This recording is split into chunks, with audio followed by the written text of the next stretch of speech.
لديهم بعض العباقرة في زمانهم والذين عملوا بجد. تقديم طقس قديم إلى الحياة يقدح في الكثير من الأفكار الجديدة في ذهن بوفال، وكان هناك الكثير للإله ساشت وللنجوم ليفعلوه. ساشت، وهي في الاحتفالات مهرجان هيبسد الكبير.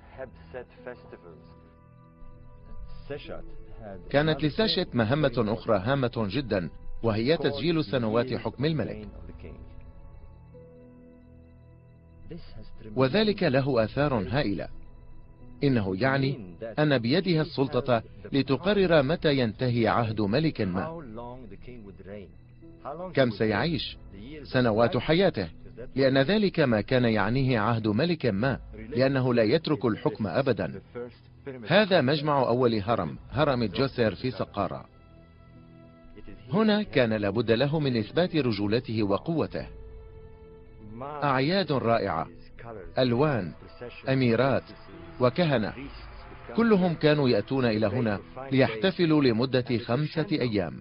والذروة كانت مصارعة ثيران إسبانية تنتظر الملك ليخرج بنفسه عاريا تقريبا، ملفوفا بمئزر صغير، ويجب أن يركض حول البلاط. إنها صورة مصغرة عن مصر. إذا استطاع تحقيق ذلك وإظهار قدرته، وربما بتعقب ثور جامح، عندها ستهتف الجموع مانحة إياه حكمها وقيادتها. لكن إذا لم يتمكن من ذلك، إذا كان الملك مسنا أو عاجزا، عندها سيعاني البلد نفسه من المصير نفسه، وهذا ما لا يمكن السماح به. إذن فالتأثيرات لا تصدق.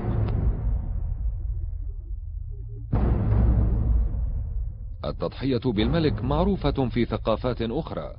السلتيون، سبارتنز، الفايكنز، حتى عند الدينكا الأفارقة.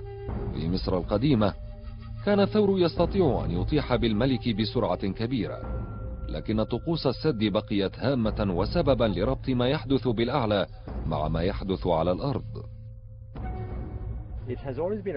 لطالما تساءلت لما كان الممر المعبد الذي يمتد من الهرم الثاني إلى جانب أبي الهول مصفوفا على بعد 14 درجة من مركز أبي الهول. لنرى على الحاسوب. إنهم يقولون لنا إنه الاحتفال باليوبيل الذهبي في 22 من تشرين الأول أكتوبر. لنرى الآن ما يحدث في هذا اليوم. نرى أن الشمس ترتفع إلى 14 درجة جنوب الشرق، وهو تماما ما يتوازى مع الممر على الطريق لأبي الهول.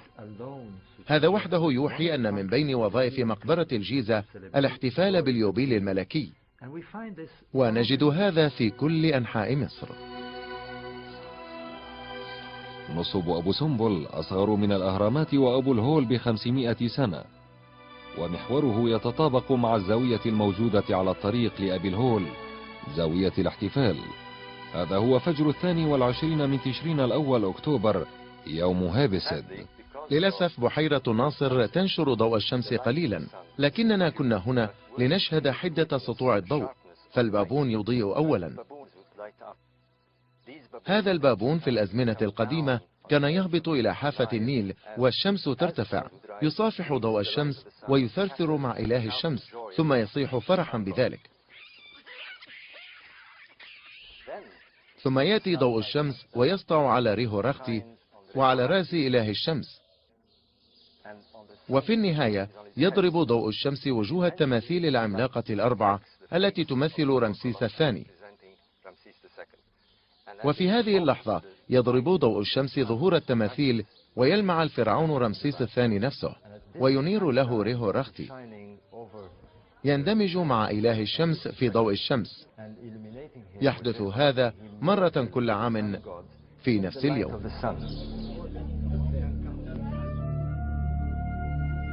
من هو الفرعون الذي بنى هذه الصروح الكونية؟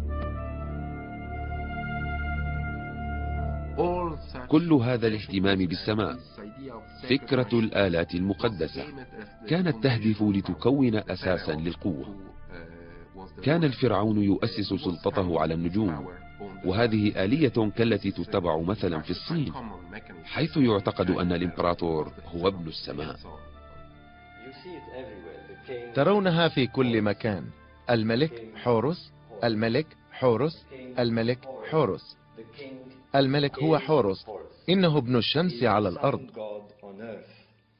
إنه ليس منتدبا يريد بناء المجمعات السكنية، إنه خليفة الإله على الأرض، المسؤول عن القوانين الكونية. مصر كلها كانت ترى أنها كانت مرآة تعكس المنظر السماوي، وأن جميع التغييرات التي كانت تحدث في السماء من دورات الشمس والنجوم المتغيرة كان لها انعكاس حتمي على الأرض.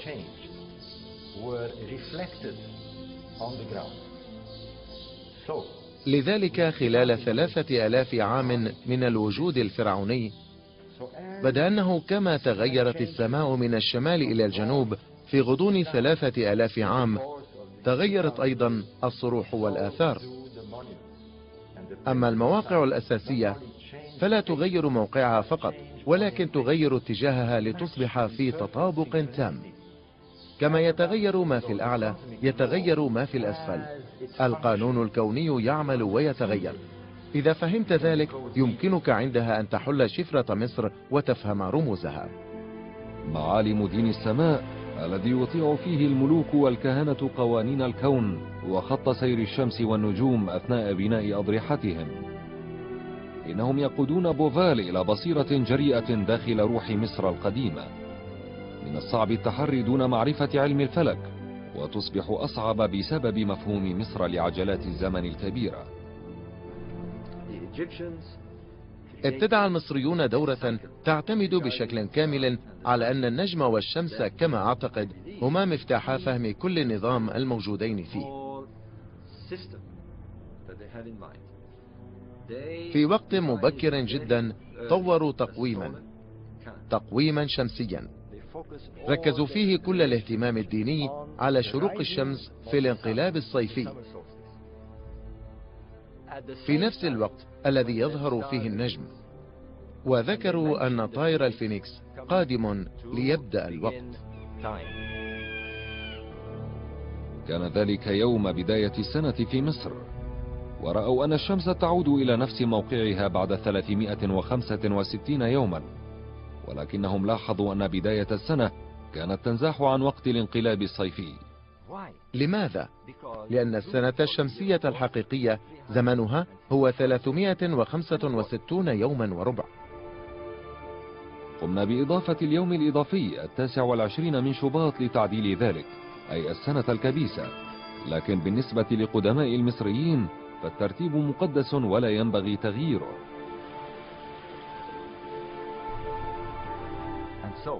وبذلك كل 4 أعوام كان ميلاد السنة الجديدة ينزاح ليوم واحد، وكل 8 سنوات ينزاح يومين، وهلم جرا. وذلك ببطء أدى إلى خلق دورة مختلفة للزمن.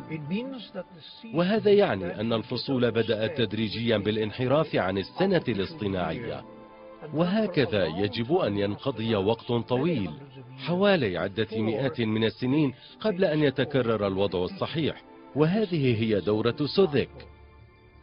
كان ذلك بالتأكيد مهرجانا كبيرا.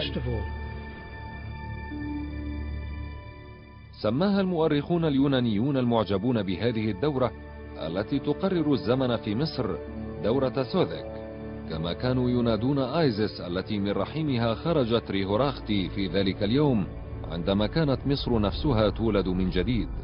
وعلى الرغم من أن اللحظة تحدث كل سنة في نفس الوقت، فبداية العام الجديد في مصر ميلاد رع انتقل بعيدا عنها.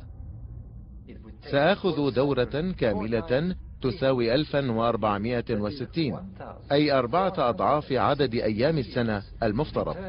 سننتظر 1460 سنة للعودة مرة أخرى إلى نقطة الأصل. هذه هي عودة الفينيكس. تبدأ الدورة في 21 من حزيران يونيو عندما ترتفع الشمس بعيدا إلى الشمال.